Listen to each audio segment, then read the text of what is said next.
Армардақты ағайын, эфирде әдеттегідей мен Балауса Мылысқызы аптадағы айшықты жаңалықтар топтамасын бастаймыз. 1 маусым халықаралық балаларды қорғау күні. Мерекеге орай облыс басшысы Ермек Көшербаев дарынды балалармен кездесті. Оқуда озат, спортта алғыр, өнерде дарынды оқушылар аймақ басшысымен емін жарқын әңгіме құрды. Кездесу барысында үздік оқушыларға облыс әкімі атынан грамоталар мен ақшалай сертификаттар табысталды.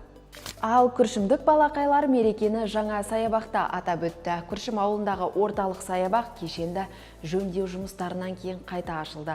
Халықаралық балалар құқығын қорғау күнімен тұспа-тұс келген бұл шара бүлдіршіндерге бағалы тарту болғандай. Өйткені жаңа саябақтың ішінде ойын алаңқайы, футбол және баскетбол алаңдары, тіпті шахмат стелдері де бар. Риддер қаласының құрылғанына биыл 238 жыл. Осыған орай жылдар бойы баспана кезегінде тұрған 10 көп балалы отбасыға жаңа үйлердің кілті табысталды. Жаңа үйлер Ботаника 3 шағын ауданында бір қабатты шығыс бағдарламасы бойынша бой көтерген. Жергілікті әкімдік ақпаратына сүйенсек, жалпы жоба құны 340 миллион теңге. 2 пәтерлі 10 үйдің құрылысына қаржы республикалық және облыстық бюджеттен бөлінген. Риддер қаласы әкімнің міндетін атқарушы Мұрат Байжүменовтің сөзіне сүйенсек, бұл жолы 10 көп балалы отбасыға баспана кілттері табысталды.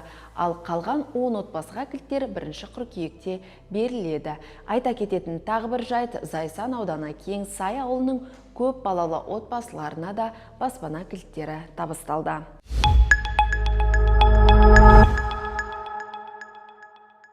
Ұлан ауданының Жанұзақ ауылында 2 жасар бала суға батып кетті. Облыстық төтенше жағдай департаменті берген мәліметке сенсек, 2 маусым күні Ұлан өзенінде 2021 жылы туылған, алдын ала болжам бойынша ата-анасының қарауынсыз қалған бала суға кетті.